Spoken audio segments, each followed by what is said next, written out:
ഹരി ഓം.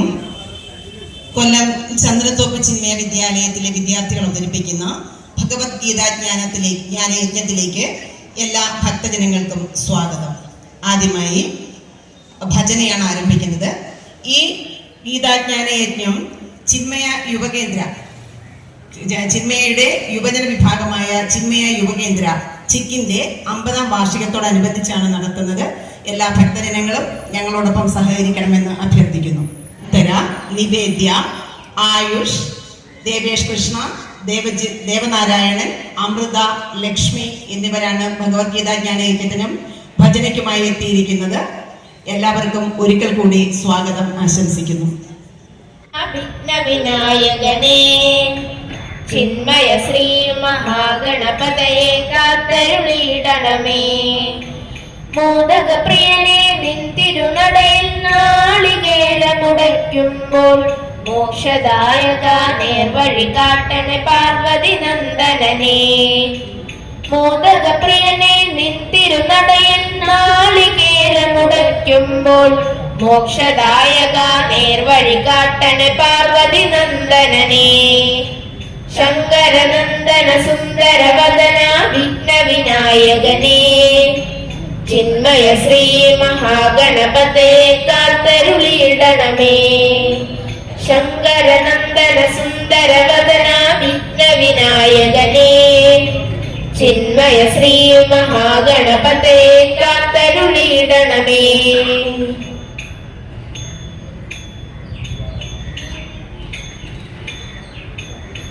ഏകദന്തവും തുമ്പിക്കരവും നിന്നുടെ ചൈതന്യം ഏഴകളെ നീ കാത്തിടുന്നു ഗുണനിധി ഭഗവാനേ.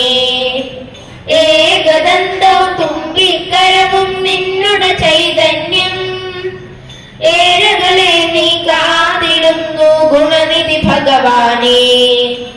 മാറാവ്യാധികൾ മാറ്റിടേണേ ഗംഗം ഗണപതയേ. വിഘ്നമകറ്റി തുണച്ചിടേണേ മൂഷിക വാഹനനേ. മാറാവ്യാധികൾ മാറ്റിടേണേ ഗംഗം ഗണപതയേ. വിഘ്നമകറ്റി തുണച്ചിടേണേ മൂഷിക വാഹനനേ. ശങ്കരനന്ദന സുന്ദര വദന വിഘ്ന വിനായകനേ ചിന്മയ ശ്രീ മഹാഗണപതയെ കാത്തരുളിയിടണമേ. ശങ്കരനന്ദന സുന്ദര വദന വിഘ്ന വിനായകനേ ചിന്മയ ശ്രീ മഹാഗണപതയെ കാത്തരുളിയിടണമേ.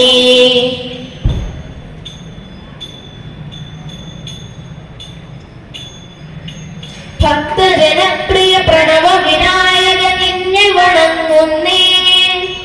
വാമന രൂപനെ കാണും ഭഗവാൻ സിദ്ധി വിനായകനേ. ഭക്തജനപ്രിയ പ്രണവ വിനായക നിന്നെ വണങ്ങുന്നേ. വാമന രൂപനെ കാണും ഭഗവാൻ സിദ്ധി വിനായകനേ. തിരുമലരടിയണ തൊഴുതു വണങ്ങാൻ അനുമതിയേകിടണേ. ചിന്മയ സവിതേ വാണരുളുന്നൊരു ചിന്മയ ഗണപതയേ. തിരുമലരടിയണ തൊഴുതു വണങ്ങാൻ അനുമതിയേകിടണേ. ചിന്മയ സവിതേ വാണരുളുന്നൊരു ചിന്മയ ഗണപതയേ. ശങ്കരനന്ദന സുന്ദര വദന വിഘ്ന വിനായകനേ ചിന്മയ ശ്രീ മഹാഗണപതയെ കാത്തരുളിയിടണമേ. ശങ്കരനന്ദന സുന്ദര വദന വിഘ്ന വിനായകനേ ചിന്മയ ശ്രീ മഹാഗണപതയെ കാത്തരുളിയിടണമേ. സർവം ത്രൈലോക്യം സചരാചരം തത്പദം ദർശിതം യേന തസ്മൈ ശ്രീ ഗുരവേ നമഃ. ഭഗവത്ഗീതയിലെ 12ാമത്തെ അധ്യായമായ ഭക്തിയോഗത്തെ കുറിച്ചാണ് ഇന്നത്തെ ജ്ഞാനയജ്ഞം. ഭക്തിയോഗത്തെക്കുറിച്ച് അറിയുന്നതിന് മുൻപ് ഭഗവത്ഗീതയെക്കുറിച്ച് അറിയേണ്ടതുണ്ട്. എന്താണ് ഭഗവത്ഗീത? എന്തിനാണ് ഭഗവത്ഗീത? എങ്ങനെയാണ് ഭഗവത്ഗീത എന്നീ ചോദ്യങ്ങൾ നമ്മിൽ ഉണ്ടാകാം. മധുസൂദന സരസ്വതി സ്വാമികൾ എഴുതിയ ഗീതാധ്യാനമാണ് ഭഗവത്ഗീതയ്ക്ക് നൽകാൻ പറ്റുന്ന ഏറ്റവും നല്ല നിർവചനം. ഓം പാർത്ഥായ പ്രതിബോധിതാം ഭഗവതാം നാരായണേന സ്വയം വ്യാസേന ഗ്രഥിതാം പുരാണമുനിനാ മധ്യേ മഹാഭാരതം അർപ്പയിതാമൃതവർഷിണി ഭഗവതി അഷ്ടാദശാധ്യായിനി അംബ ത്വാമനുസന്തതാമി ഭഗവദ്ഗീതേ ഭഗവദ്വേഷിണി. പ്രതിബോധിത ഭഗവത നാരായണേന സ്വയം, അതായത് പാർത്ഥനായിക്കൊണ്ട് ഭഗവാൻ നാരായണൻ നേരിട്ട് പറഞ്ഞു കൊടുത്തതാണ് ഭഗവത്ഗീത. ഈ പാർത്ഥൻ എന്നാൽ ആരാണ്? ഭഗവത്ഗീതയുടെ അധികാരിയാണ് പാർത്ഥൻ. എങ്ങനെയാണ് പാർത്ഥൻ അധികാരിയായി മാറുന്നത്? അല്ലെങ്കിൽ ആരാണ് അധികാരി? ഒരു വസ്തു ആർക്കാണോ സ്വന്തമായിട്ടുള്ളത്, അല്ലെങ്കിൽ ആരാണോ സ്വന്തമാക്കുന്നത്, ആ ആളാണ് അതിന്റെ അധികാരി. അങ്ങനെ നോക്കുമ്പോൾ ഭഗവത്ഗീതാ സന്ദേശം ലഭിച്ച പാർത്ഥനാകുന്നു അതിന്റെ അധികാരി. പാർത്ഥൻ എന്നാൽ പൃഥയുടെ പുത്രനാണ്. പൃഥ എന്നാൽ കുന്തി ദേവിയാണ്. അപ്പോൾ കുന്തി ദേവിയുടെ പുത്രനായ അർജുനന് ഉപദേശിച്ചു കൊടുത്തതാണ് ഭഗവത്ഗീത. പൃഥ എന്ന് നാം ഭൂമി ദേവിയെയും വിളിക്കുന്നു. അങ്ങനെ നോക്കുമ്പോൾ ഭൂമി ദേവിയുടെ മക്കളായ നമുക്ക് ഓരോരുത്തർക്കും ലഭിച്ചതാണ് ഭഗവത്ഗീത. തന്റെ ജീവിതത്തിലെ അർത്ഥം പരമേശ്വരനാണ് എന്ന് ചിന്തിക്കുന്ന ആൾ ആരാണോ ആ വ്യക്തിയാണ് പാർത്ഥൻ.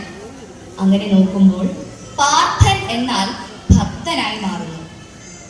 അപ്പോൾ പാർത്ഥൻ എന്നാൽ പൃഥയുടെ പുത്രനാണ്. പൃഥ എന്നാൽ കുന്തി ദേവിയാണ്. അപ്പോൾ കുന്തി ദേവിയുടെ പുത്രനായ അർജുനന് ലഭിച്ചതാണ് ഭഗവത്ഗീത. പൃഥ എന്ന് നാം ഭൂമി ദേവിയെയും വിളിക്കുന്നുണ്ട്.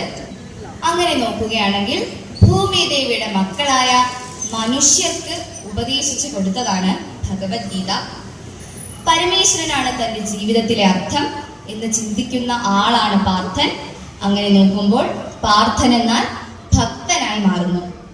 അപ്പോൾ ഭഗവത്ഗീത യഥാർത്ഥ ഭക്തന് ഉപദേശിച്ചു കൊടുത്തതാണ്.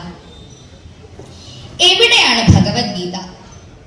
വ്യാസേന ഗ്രഥിതാം പുരാണമുനിനാം മധ്യേ മഹാഭാരതം. മഹാഭാരതത്തിന്റെ മധ്യത്തിലാണ് ഭഗവത്ഗീത. എന്തുകൊണ്ടാണ് ഭഗവത്ഗീത മഹാഭാരത മധ്യത്തിൽ വന്നത്? ഏറ്റവും മികച്ച ഒന്നായതുകൊണ്ടാണ് ഭഗവത്ഗീത മഹാഭാരത മധ്യത്തിൽ വന്നത്. ഒരു ഉദാഹരണം പറയുകയാണെങ്കിൽ, ഒരു റിട്ടയർമെന്റ് ഫംഗ്ഷന്റെ ഫോട്ടോ എടുക്കുകയാണെന്ന് വിചാരിക്കുക. റിട്ടയർ ചെയ്ത വ്യക്തിയെ നാം എവിടെ നിർത്തും? ആ ഫംഗ്ഷന്റെ ഏറ്റവും പ്രധാനപ്പെട്ട ആളാണ് റിട്ടയർ ചെയ്ത വ്യക്തി. അതുകൊണ്ട് തന്നെ ആ ഫോട്ടോയുടെ മധ്യത്തിലാണ് നാം ആ വ്യക്തിയെ നിർത്തുക. ഇതുപോലെ തന്നെ മഹാഭാരതവും തുടക്കം മുതൽ ഒടുക്കം വരെ പ്രധാനപ്പെട്ടതാണെങ്കിലും അതിൽ ഏറ്റവും മികച്ചത് അല്ലെങ്കിൽ അതിന്റെ എസൻസ് എന്നത് ഭഗവത്ഗീതയാണ്. അതും പുരാണമുനിയായ വേദവ്യാസനാൽ രചിക്കപ്പെട്ടത്. എന്താണ് ഭഗവത്ഗീതയിലെ വിഷയം? അദ്വൈതമാകുന്ന അമൃത് വർഷിക്കുന്നതും 18 അധ്യായങ്ങളോട് കൂടിയതും എല്ലാ ഉപനിഷത്തുക്കളുടെയും സാരാംശവുമാണ് ഭഗവത്ഗീത. എന്തുകൊണ്ട് നാം ഭഗവത്ഗീത പഠിക്കണം? പ്രസ്ഥാനത്രയത്തിൽ ഒന്നാണ് ഭഗവത്ഗീത. പ്രസ്ഥാനത്രയം എന്നത് ഉപനിഷത്തുക്കൾ, ബ്രഹ്മസൂത്രം, ഭഗവത്ഗീത. എന്തുകൊണ്ട് ഇവയെ പ്രസ്ഥാനത്രയം എന്ന് വിളിക്കുന്നു? പ്രസ്ഥീയതേ അനയാ ഇതി, എന്താണോ നമ്മെ അവിടെ എത്തിക്കുന്നത് അതാണ് പ്രസ്ഥാനം. അതായത് ഒരു സ്ഥലത്തു നിന്നും മറ്റൊരു സ്ഥലത്തേക്ക് എത്തുക. ജീവിതത്തിന്റെ ആത്യന്തിക ലക്ഷ്യമായ മോക്ഷത്തിലേക്ക് എത്തിക്കുന്നു. നാം തേടി നടക്കുന്ന ആനന്ദം നാം തന്നെയാണ് എന്ന് തിരിച്ചറിയുക. സന്തോഷത്തോടു കൂടിയിരിക്കൂ, ദുഃഖിക്കരുത് എന്നാണ് ഭഗവത്ഗീത നമ്മെ പഠിപ്പിക്കുന്നത്. ബുദ്ധിമാന്മാർ ദുഃഖിക്കാറില്ല. ജനിച്ച ആളുകളെ പറ്റിയോ മരിച്ച ആളുകളെ പറ്റിയോ ഓർത്ത് ദുഃഖിക്കാറില്ല. എന്തുകൊണ്ട് ഭഗവത്ഗീത ഉപദേശിക്കേണ്ടി വന്നു? 10ാം അധ്യായമായ വിഭൂതി യോഗത്തിൽ ഭഗവാൻ പറയുന്നുണ്ട്, ഏറ്റവും മികച്ചതിൽ ഏറ്റവും മികച്ചതാണ് ഞാൻ, ഇവരിലാണ് എന്നെ കാണേണ്ടത്. എന്താണ് ഭഗവാൻ പറയുന്നത്? ഏറ്റവും മികച്ചതിൽ ഏറ്റവും മികച്ചതാണ് ഞാൻ, ഇവരിലാണ് എന്നെ കാണേണ്ടത്. വൃഷ്ണി വംശത്തിൽ ഞാൻ വാസുദേവനാണ്, ദ്വാപര യുഗത്തിൽ ഞാൻ കൃഷ്ണനാണ്, പാണ്ഡവരിൽ ഞാൻ അർജുനനാണ്, മുനികളിൽ ഞാൻ വ്യാസനാണ്. അതായത് ഏറ്റവും മികച്ച ഗുരു പറഞ്ഞു കൊടുത്തത്, ഏറ്റവും മികച്ച ശിഷ്യൻ കേട്ടത്, ഏറ്റവും മികച്ച മുനി എഴുതിയത്, ഏറ്റവും മികച്ച മഹാഭാരതത്തിന്റെ എസൻസ് ആണ് ഭഗവത്ഗീത. ഭഗവത്ഗീത അമ്മയെ പോലെയാണ്. ഒരമ്മ നമ്മെ എപ്രകാരമാണോ സംരക്ഷിക്കുന്നത്, അതുപോലെ ഭഗവത്ഗീതയും നമ്മെ സംരക്ഷിക്കുന്നു. ഉദാഹരണത്തിന്, നമ്മൾ കളിച്ച് ക്ഷീണിച്ച് വരുമ്പോൾ നമ്മുടെ അമ്മ നമ്മെ കുളിപ്പിച്ച് നമ്മുടെ വസ്ത്രമെല്ലാം വൃത്തിയാക്കുന്നു. ഇതുപോലെ തന്നെ ഭഗവത്ഗീത എന്ന അമ്മയും നമ്മെ ശുദ്ധീകരിക്കുന്നു. ഇങ്ങനെ മാനസികമായി ശുദ്ധീകരിക്കപ്പെട്ട ഒരു ഭക്തൻ അങ്ങനെ മോക്ഷത്തിലേക്ക് എത്തുന്നു. ഇപ്രകാരം മോക്ഷത്തിലേക്ക് എത്താൻ ആഗ്രഹിക്കുന്ന ഒരു വ്യക്തി എന്തെല്ലാമാണ് ചെയ്യേണ്ടത്, അല്ലെങ്കിൽ ഭഗവത്ഗീത എവിടെ നിന്ന് പഠിച്ചു തുടങ്ങണം എന്ന് നമുക്ക് നോക്കാം. ദശോധ്യായഃ ഭക്തിയോഗഃ. അർജുന ഉവാച ഏവം സതതയുക്തായേ ഭക്താസ്ത്വാം പര്യുപാസതേ യേ ചാപ്യക്ഷരമവ്യക്തം തേഷാം കേ യോഗവിത്തമാഃ. ശ്രീ ഭഗവാനുവാച മയ്യാവേശ്യ മനോ യേ മാം നിത്യയുക്താ ഉപാസതേ ശ്രദ്ധയാ പരയോപേതാഃ തേ മേ യുക്തതമാ മതാഃ. ഭഗവത്ഗീതയിൽ 18 അധ്യായങ്ങളാണ് ഉള്ളത് എന്ന കാര്യം നമുക്ക് ഏവർക്കും അറിയാം. ഭഗവത്ഗീതയിലെ ഓരോ അധ്യായവും ഓരോ കാര്യങ്ങളാണ് നമ്മെ പഠിപ്പിക്കുന്നത്. ഓരോരുത്തർക്കും തന്റെ ജീവിതത്തിൽ പ്രാവർത്തികമാക്കാൻ പറ്റുന്ന കാര്യങ്ങളാണ് ഭഗവത്ഗീത പഠിപ്പിക്കുന്നത്. എന്തുകൊണ്ട് നാം ഭക്തിയോഗം പഠിക്കുന്നു? യഥാർത്ഥ ഭക്തിയുമായി ഒരു ഭക്തനെ ബന്ധിപ്പിക്കുക. ഇതിനു വേണ്ടിയിട്ടാണ് ഭഗവാൻ ശ്രീകൃഷ്ണൻ ഭക്തിയോഗം ഉപദേശിച്ചത്. അടുത്തതായി എന്താണ് ഭക്തി എന്ന് നമുക്ക് നോക്കാം. സാധു അസ്മി പരമപ്രേമരൂപ, അതായത് ഈശ്വരനോടുള്ള പരമപ്രേമമാണ് ഭക്തി. ഇത് നാരദ മഹർഷി നാരദ ഭക്തി സൂത്രത്തിൽ പറഞ്ഞിട്ടുള്ളതാണ്. രാമരാമ എന്ന് പറഞ്ഞു നടക്കുന്നതല്ല ഭക്തി എന്ന് പറയുന്നത്. തന്നേക്കാൾ ഉയർന്നവരോടുള്ള സ്നേഹമാണ് ഭക്തി.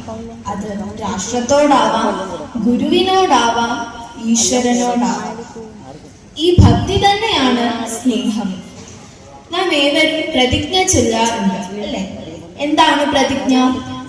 ഭാരതം എന്റെ രാജ്യമാണ്, എല്ലാ ഭാരതീയരും എന്റെ സഹോദരീ സഹോദരങ്ങളാണ്, ഞാൻ എന്റെ രാജ്യത്തെ സ്നേഹിക്കുന്നു. ഇവിടെ രാഷ്ട്രത്തോടുള്ള ഭക്തി രാജ്യസ്നേഹമായി മാറി. നാം കിളികളെയും മൃഗങ്ങളെയും ഒക്കെ അരുമകളായി സ്നേഹിക്കാറുണ്ട്. എന്നാൽ അവയ്ക്ക് കൊടുക്കുന്നതിനേക്കാൾ കൂടുതൽ കരുതൽ നാം നമ്മുടെ കുടുംബാംഗങ്ങൾക്ക് നൽകുന്നു. ഈ സ്നേഹം ഞാനും ഞാൻ സ്നേഹിക്കുന്ന ആളും തമ്മിൽ ഒരു മനസ്സാണ് എന്ന ബോധ്യത്തിലേക്ക് എത്തിക്കുന്നു. ഈ ബോധ്യമാണ് അനന്യഭക്തി എന്ന് പറയുന്നത്. ഈശ്വരനുമായി അനന്യഭക്തിയുള്ള ഒരു ഭക്തന് ഈശ്വരൻ ലോകവും ക്ഷേമവും നൽകുന്നു. നമുക്ക് എങ്ങനെ ഈശ്വരനുമായി ഈ അനന്യഭക്തി ഉണ്ടാക്കിയെടുക്കാം? അതിന് ഉപാസന ആവശ്യമാണ്. അനന്യഭക്തിയുമായി ഒരു ഭക്തനെ ബന്ധിപ്പിക്കുന്നതിന് നമുക്ക് ഉപാസന അത്യാവശ്യമാണ്. എന്താണ് ഉപാസന? ആസന അതായത് അടുത്തിരിക്കുക. നാം ആരുടെ അടുത്തിരിക്കണം? ഭഗവാന്റെ അടുത്തിരിക്കണം. അങ്ങനെ ഭഗവാന്റെ അടുത്തിരിക്കണമെങ്കിൽ നമ്മൾ ഭഗവാനെ 4 രീതിയിൽ ഉപാസിക്കണം. 1. ശാസ്ത്രവിധി പ്രകാരം ഉപാസിക്കാം. 2. നിരന്തരം ഉപാസിക്കാം. 3. ദീർഘകാലം ഉപാസിക്കാം. 4. തൈലദാനം അതായത് ഇടമുറിയാതെ ഉപാസിക്കാം. ഭഗവാന്റെ അടുത്തെത്താനുള്ള ഉപാസനയെ വീണ്ടും 3ആയി തിരിച്ചിരിക്കുന്നു. 1. സഗുണ ആകാരുപാസന. 2. സഗുണ നിരാകാരുപാസന. 3. നിർഗുണ നിരാകാരുപാസന. എന്താണ് സഗുണ ആകാരുപാസന എന്ന് നോക്കാം. ഈശ്വരനെ അറിയാൻ പറ്റാത്ത ഒരാൾക്ക് ഈശ്വരനെ കുറിച്ച് അറിയുന്നതിന് വേണ്ടി ഒരു രൂപവും ഒരു ഗുണവും കൊടുത്തു. ഉദാഹരണത്തിന് ഗണപതി ഭഗവാനെ കുറിച്ച് നാം ഓർക്കുമ്പോൾ ഗണപതി ഭഗവാന്റെ തുമ്പിക്കൈയും ഒറ്റക്കൊമ്പും ആനയുടെ മുഖവും വലിയ ചെവിയും കുടവയറും മൂഷിക വാഹനൻ എന്നിങ്ങനെയുള്ള രൂപമാണ് നമ്മുടെ മനസ്സിലേക്ക് കടന്നു വരുന്നത്. ഈ രൂപത്തിന് ഒരു ഗുണം കൂടി കൊടുത്തു. വിഘ്നങ്ങൾ ഇല്ലാതാക്കുന്ന ഭഗവാൻ എന്ന ഗുണം. ഈ രൂപത്തിന് ഒരു ഗുണം കൂടി കൊടുത്തപ്പോൾ ഏത് കാര്യം തുടങ്ങുന്നതിന് മുമ്പും നാം ഗണപതി ഭഗവാനെ പ്രാർത്ഥിച്ചിട്ടാണ് തുടങ്ങുന്നത്. ആധ്യാത്മിക പാതയിൽ തുടക്കക്കാരായ ആളുകൾക്ക് വേണ്ടിയാണ് നാം സഗുണ ആകാരുപാസന ചെയ്യുന്നത്. മറ്റൊരു ഉദാഹരണം കൂടി നോക്കാം. ഒരു ചിത്രകാരൻ കുട്ടികളോട് പറയുന്നു, നിങ്ങൾ ഒരു ചിത്രം വരയ്ക്കണമെന്ന്. അതേത് ചിത്രമാണ് നിങ്ങൾ വരയ്ക്കേണ്ടത്? എന്റെ മനസ്സിലുള്ള ചിത്രമാണ് നിങ്ങൾ വരയ്ക്കേണ്ടത്. ഇത്രയും നിർദ്ദേശം കൊടുത്തതിനു ശേഷം ചിത്രകാരൻ കുട്ടികളോട് പറയുന്നു, ഇനി നിങ്ങൾ ചിത്രം വരയ്ക്കൂ എന്ന്. അപ്പോൾ അവർ എന്തു ചെയ്യും? അവർക്ക് വരയ്ക്കാൻ പറ്റുമോ? ഇല്ല. കാരണം എന്താണ്? ചിത്രകാരന്റെ മനസ്സിൽ ഏത് ചിത്രമാണ് വിചാരിച്ചതെന്ന് കുട്ടികൾക്കറിയില്ല. കുറച്ച് നിമിഷങ്ങൾക്കു ശേഷം ചിത്രകാരൻ വീണ്ടും പറയുന്നു, നിങ്ങൾ മനോഹരമായ ഒരു പൂവിനെയാണ് വരയ്ക്കേണ്ടത്. അതൊരു ചെടിയിൽ നിൽക്കുന്ന പൂവായിരിക്കണം. പെട്ടെന്ന് ആകർഷിക്കുന്ന വിധത്തിലുള്ള ഒരു പൂവും ആയിരിക്കണം അത്. അതിനു ചുറ്റും ചിത്രശലഭങ്ങൾ പാറി നടക്കണം. ഇത്രയും നിർദ്ദേശം കൊടുത്തതിനു ശേഷം ചിത്രകാരൻ വീണ്ടും പറയുന്നു, ഇനി നിങ്ങൾ ചിത്രം വരയ്ക്കൂ എന്ന്. അപ്പോൾ അവർ എന്തു ചെയ്യും? അവർ കണ്ടിട്ടുള്ളതിൽ വെച്ച് ഏറ്റവും മനോഹരമായ പൂവിനെ തന്നെ അവർ വരയ്ക്കും. അതിനു ചുറ്റും പല വർണ്ണങ്ങളിലുള്ള ചിത്രശലഭങ്ങൾ പാറി നടക്കുകയും ചെയ്യും. ഇതുപോലെ ഭക്തനാകാൻ ആഗ്രഹിക്കുന്ന ഒരാൾക്ക് ഭഗവാന്റെ രൂപം കണ്ട് ഭജിക്കാൻ കഴിയുന്നു. ആ രൂപത്തിന് ഒരു ഗുണം കൂടി ഉണ്ടാകുമ്പോൾ അത് ഭക്തന് സന്തോഷമുണ്ടാക്കുന്നു. അതായത് ഈ പ്രപഞ്ചമെങ്ങും നിറഞ്ഞു നിൽക്കുന്ന ഈശ്വരൻ ഞാൻ തന്നെയാണ് എന്ന് മനസ്സിലാക്കാനുള്ള ബുദ്ധി വരുത്തുന്നതിന് വേണ്ടിയാണ് നാം സഗുണ ആകാരുപാസന ചെയ്യുന്നത്. ഇനി നമുക്ക് എന്താണ് സഗുണ നിരാകാരുപാസന എന്ന് നോക്കാം. സഗുണ ആകാരുപാസന പരിശീലിച്ചു കഴിഞ്ഞ ഒരു ഭക്തൻ, അതായത് ഒരു സാധകൻ, അടുത്തതായി സഗുണ നിരാകാരുപാസനയിലേക്ക് കടക്കുന്നു. സഗുണം എന്നാൽ എല്ലാ ഗുണങ്ങളോടും കൂടിയത്, അതായത് എല്ലാ ഗുണങ്ങൾക്കും അതീതൻ. നിരാകാരം എന്നാൽ എല്ലാ രൂപങ്ങൾക്കും അതീതൻ.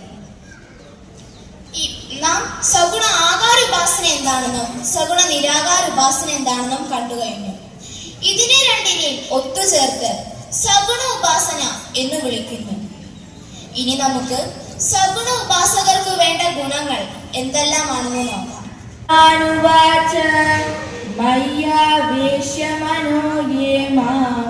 നിത്യയുക്ത ഉപാസത്തെ ശ്രദ്ധയാ പരയോപേതാഃ തേ മേ യുക്തതമാ മതാഃ. ഭഗവാൻ ശ്രീകൃഷ്ണൻ പറഞ്ഞു, മനഃമൈ ആവേശ്യ, അതായത് മനസ്സിൽ എന്നെ പ്രവേശിപ്പിക്കുക. ഭഗവാനിലേക്ക് നമ്മുടെ മനസ്സിനെ എങ്ങനെ പ്രവേശിപ്പിക്കാം എന്ന് നമുക്ക് നോക്കാം. പരയാ ശ്രദ്ധയാ ഉപേതാഹ, പരമശ്രദ്ധയോടെ വേണം ഭഗവാനെ മനസ്സിലേക്ക് പ്രവേശിപ്പിക്കാൻ. ആരാണ് ഉത്തമയോഗികൾ എന്നാണ് ഭഗവാൻ പറയുന്നത്. പരയാ ശ്രദ്ധയാ ഉപേതാഹ ഏ മാം ഉപാസതേ തേ യുക്തതമാഃ. ആരാണോ പരമശ്രദ്ധയോടെ ഭഗവാനെ ഉപാസിക്കുന്നത് അവരാണ് ഉത്തമയോഗികൾ എന്നാണ് ഭഗവാൻ പറയുന്നത്. ഒരു സഗുണോപാസകന് വേണ്ട 3 ഗുണങ്ങളാണ് ഭഗവാൻ നമ്മെ പഠിപ്പിക്കുന്നത്. ഒരു സഗുണോപാസകനാകാനുള്ള 1ാമത്തെ ഗുണമാണ് മയ്യാവേശ മനഃ, അതായത് മനസ്സിൽ എന്നെ പൂർണ്ണമായി പ്രവേശിപ്പിക്കുക. ഇവിടെ ഈ ഞാൻ ആരാണ്? ഭഗവാനാണ്. നമ്മുടെ മനസ്സിന്റെ പ്രത്യേകതകൾ എന്തൊക്കെയാണെന്ന് നമുക്ക് നോക്കാം.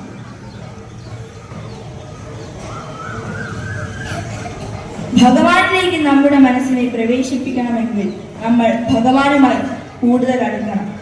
അങ്ങനെ അടുക്കാനായി ആഗ്രഹിക്കുന്ന ഒരു വ്യക്തിയുടെ മനസ്സിന്റെ പ്രത്യേകതകൾ എന്തൊക്കെയാണെന്ന് തിരിച്ചറിയേണ്ടതുണ്ട്. നമ്മുടെ മനസ്സ് ഒരു മാന്ത്രിക കുതിരയെ പോലെ പലയിടങ്ങളിലേക്ക് ഓടിപ്പോകുന്നു. അങ്ങനെയുള്ള മനസ്സിനെ കടിഞ്ഞാണിട്ട് നിർത്തേണ്ടത് അത്യാവശ്യമാണ്. ചിന്തകൾ ഒന്നിനു പിറകെ ഒന്നായി അലട്ടിക്കൊണ്ടിരിക്കുന്നു. നാം ഭക്തിയോട് കൂടി നാമം ചൊല്ലാനിരിക്കുമ്പോഴായിരിക്കും നമ്മുടെ ഉള്ളിലേക്ക് പല പല ചിന്തകളും ഓടിയെത്തുന്നത്.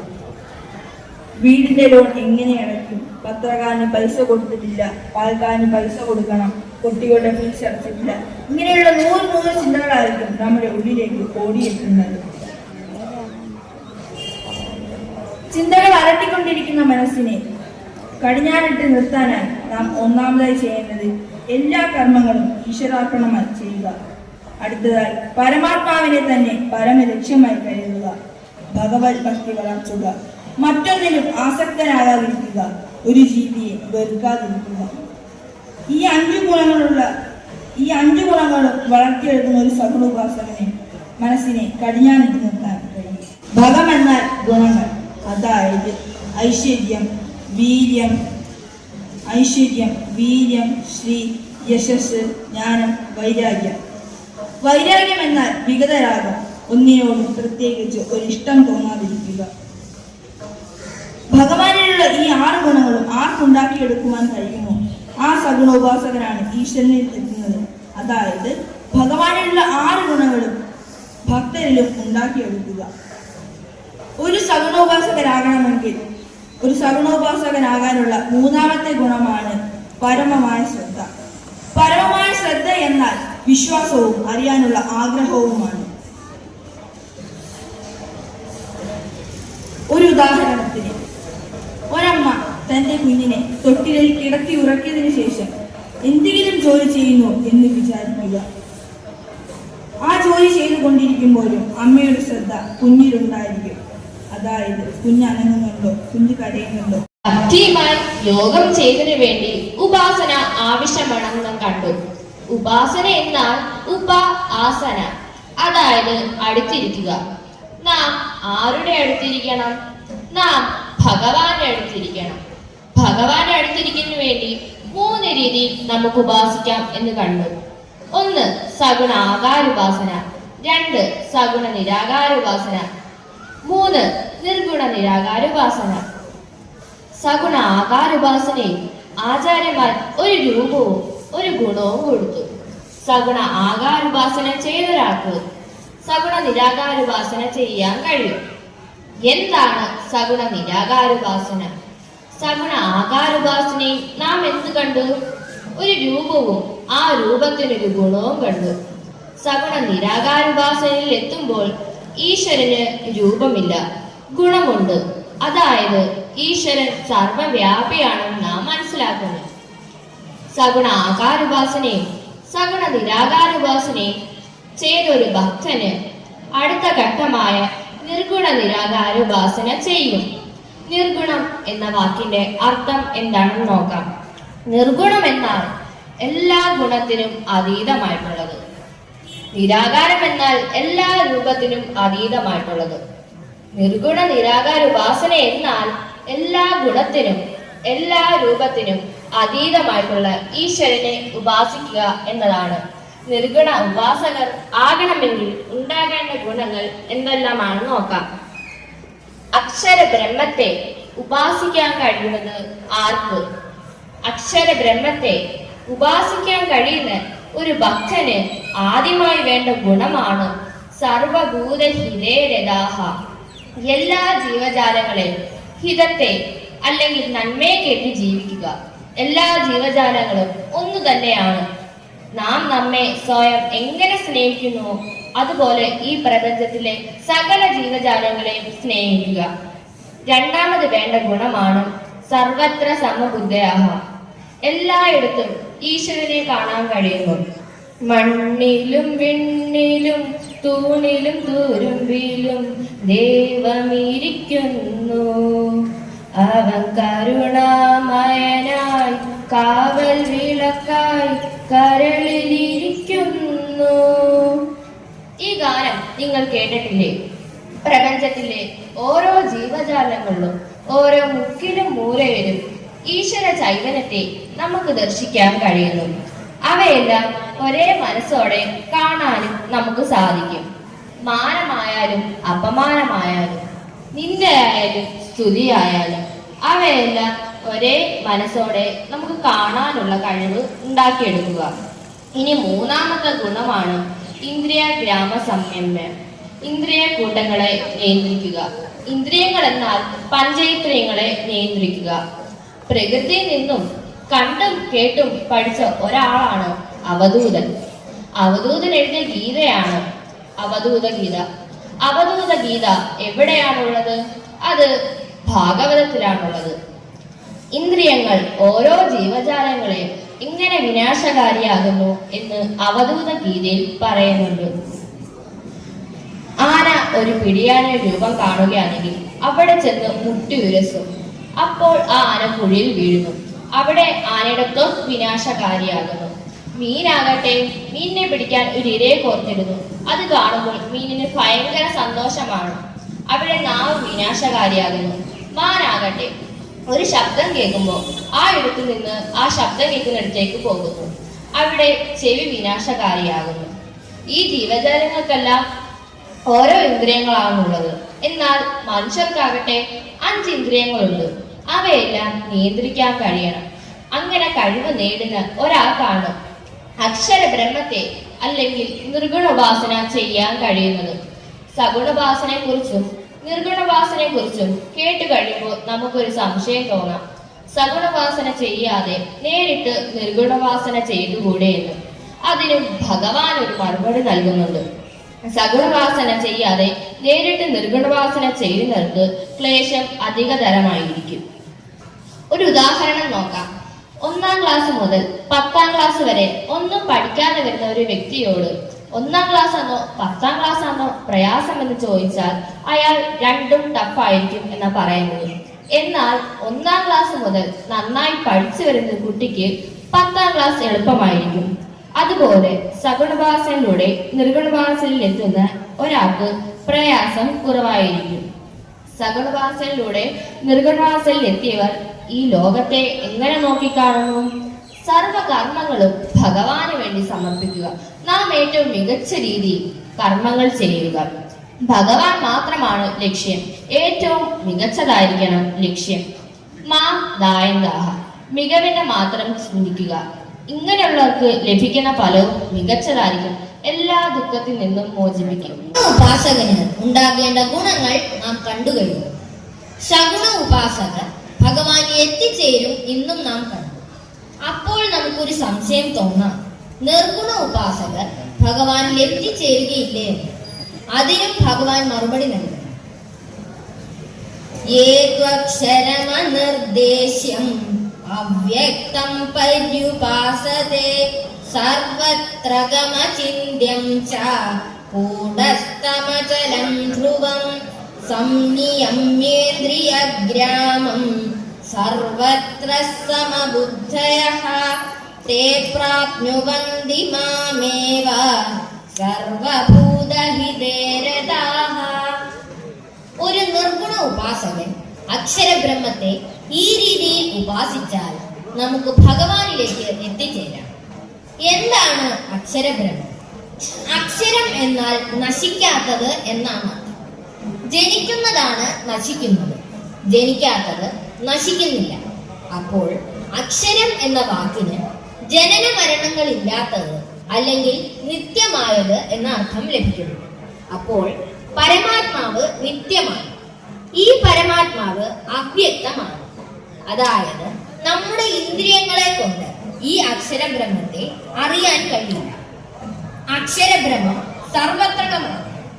അതായത് എല്ലായിടത്തും നിറഞ്ഞു നിൽക്കുന്നു. അക്ഷരബ്രഹ്മം അവ്യക്തമാണ്, സർവത്രകമാണ്, അചിന്ത്യമാണ്. അതായത് മനസ്സുകൊണ്ട് പിടിക്കാൻ കഴിയാത്തതാണ്.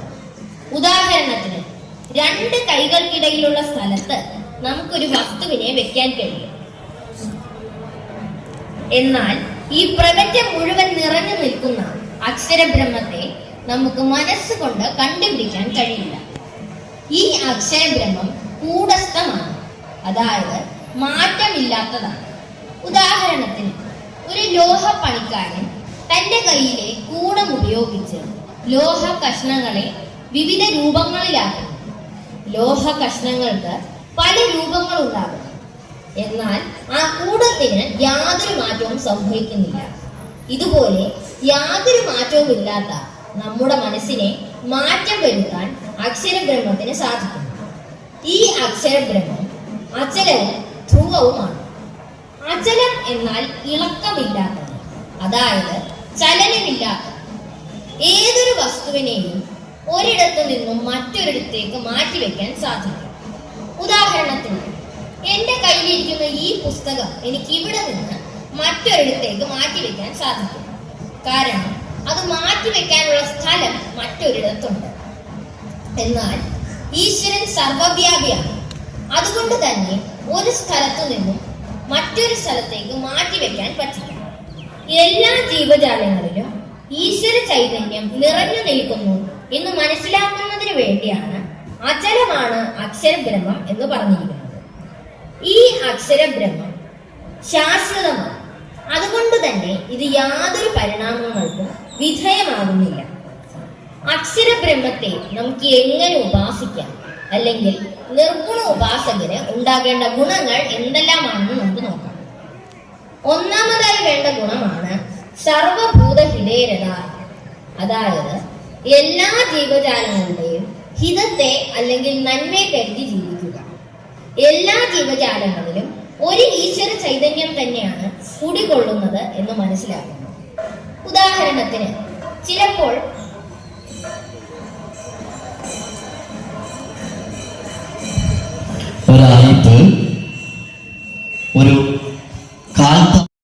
നമ്മുടെ കൈവിരൽ നമ്മുടെ കണ്ണിലൊന്ന് കുത്തിയെന്നിരിക്കും. അപ്പോൾ കണ്ണിന് വേദന എടുക്കും. വേദന എടുക്കുമ്പോൾ സ്വാഭാവികമായിട്ടും നമ്മൾ ആ ഭാഗത്തെ ഒന്ന് തടവി വിടാറേ ഉള്ളൂ. അല്ലാതെ നീ എന്തിനാ കയ്യെ എന്റെ കണ്ണിൽ കുത്തി നോവിച്ചത് എന്ന് പറഞ്ഞ് നമ്മൾ ഒരിക്കലും നമ്മുടെ കയ്യിനെ അടിക്കാറില്ല. നമ്മൾ ആ വേദനിച്ച ഭാഗം ഒന്ന് തടവി ആ വേദന മാറ്റുന്നു. ഇതുപോലെ എല്ലാ ജീവജാലങ്ങളുടെയും ഹിതത്തെ മാത്രം കരുതി ജീവിക്കുന്ന ഒരു ഭക്തനാണ് ഗുണോപാസകൻ. അതായത് എല്ലാ ജീവജാലങ്ങളിലും ഒരേ ഈശ്വര ചൈതന്യം തന്നെയാണ് കുടികൊള്ളുന്നത് എന്ന് ഒരു നിർഗുണോപാസകൻ മനസ്സിലാക്കുന്നു. രണ്ടാമതായി വേണ്ട ഗുണമാണ് സർവത്ര സമബുദ്ധയത. അതായത് എല്ലായിടത്തും ഈശ്വരനെ കാണാൻ കഴിയുക. അങ്ങനെയുള്ള ഈശ്വരനെ എല്ലായിടത്തും ദർശിക്കാൻ കഴിയുന്ന ഒരു നിർഗുണ ഉപാസകന് സുഖത്തെയും ദുഃഖത്തെയും നന്മയെയും തിന്മയെയും മാനത്തെയും അപമാനത്തെയും നിന്ദയെയും സ്തുതിയെയും ഒരേ മനസ്സോടുകൂടി കാണാൻ കഴിയുന്നു. അതായത് അമിതമായി സന്തോഷിപ്പിക്കുന്ന ഒരു കാര്യം ഉണ്ടായാൽ പോലും അമിതമായി സന്തോഷിക്കാറില്ല. അതിയായി വേദനിപ്പിക്കുന്ന ഒരു കാര്യം ഉണ്ടായാൽ പോലും അതിയായി ദുഃഖിക്കാറില്ല. സുഖത്തെയും ദുഃഖത്തെയും ഒരേ മനസ്സോടുകൂടി കാണാനുള്ള കഴിവ് ഒരു നിർഗുണ ഉപാസകന് ഉണ്ടാകും. ഇങ്ങനെയുള്ള ഒരു ഭക്തനാണ് നിർഗുണ ഉപാസകൻ. മൂന്നാമതായി വേണ്ട ഗുണമാണ് ഇന്ദ്രിയഗ്രാമ സംയമനം. നമ്മുടെ പഞ്ചേന്ദ്രിയങ്ങളെ നിയന്ത്രിച്ചുകൊണ്ട് ഭഗവാനിലേക്ക് എത്തിച്ചേരാൻ സാധിക്കും. നമ്മൾ ശ്രദ്ധയോടെ ഈശ്വര ധ്യാനത്തിൽ ഇരിക്കുമ്പോഴായിരിക്കും പല പല ചിന്തകൾ നമ്മുടെ മനസ്സിലേക്ക് കടന്നു വരുന്നത്. ചൂടോ തണുപ്പോ നമ്മുടെ ശരീരത്തേൽക്കുമ്പോൾ നമ്മുടെ ശ്രദ്ധ കൈവിട്ടു പോകും. ഇതുപോലെ നാവും ചെവിയും കണ്ണും എല്ലാം നമ്മുടെ ഏകാഗ്രതയ്ക്ക് തടസ്സമാകും. ഈ പഞ്ചേന്ദ്രിയങ്ങളെ നിയന്ത്രിക്കാൻ കഴിയുന്ന ഒരു നിർഗുണ ഉപാസകന് ഭഗവാനിൽ എത്തിച്ചേരാൻ സാധിക്കും. പങ്കെടുത്ത എല്ലാ ഭക്തരും ഏറ്റവും ശ്രേഷ്ഠമായ കർമ്മങ്ങളായിരിക്കും ചെയ്യുന്നത്. അതും ഭഗവത്ഗീതയിൽ പറഞ്ഞിട്ടുള്ളതുപോലെ ഫലങ്ങൾ ഇച്ഛിക്കാതെയുള്ള കർമ്മങ്ങൾ എന്നും ഭഗവാനിൽ വിശ്വസിച്ചുകൊണ്ട് സ്വസ്തി മന്ത്രത്തോടുകൂടി ഇന്നത്തെ ജ്ഞാനയജ്ഞം പൂർണ്ണമാകുന്നു. യോ ന ഋഷ്യതി ന ദ്വേഷ്ടി ന ശോചതി ന കാംക്ഷതി ശുഭാശുഭപരിത്യാഗി ഭക്തിമാന്യ സമേ പ്രിയഃ സമശത്രൗ ന മിത്രേ ച തദാ മാനാപമാനയോഃ ശീതോഷ്ണസുഖദുഃഖേഷു സമസംഗവിവർജിതഃ തുല്യനിന്ദാസ്തു നിർമൗനി സന്തുഷ്ടോ യേന കേനചിത് അനികേതസ്ഥിരമതിഃ ഭക്തിമാൻ മേ പ്രിയോ നരഃ ഏതു ധർമ്മ്യാമൃതമിദം യഥോക്തം പരിഭാസത്തെ ശ്രദ്ധാനാമത്പരമാ ഭക്താസ്തേതീവ മേ പ്രിയാഃ. ഓം തത്സത്. ഇതി ശ്രീമദ്ഭഗവദ്ഗീതാസു ഉപനിഷത്സു ബ്രഹ്മവിദ്യായാം യോഗശാസ്ത്രേ ശ്രീകൃഷ്ണാർജുനസംവാദേ ഭക്തിയോഗോ നാമ 12ാധ്യായഃ. സർവധർമാൻ പരിത്യജ്യ മാമേകം ശരണം വ്രജ അഹം ത്വാ സർവപാപേഭ്യോ മോക്ഷയിഷ്യാമി മാ ശുചഃ.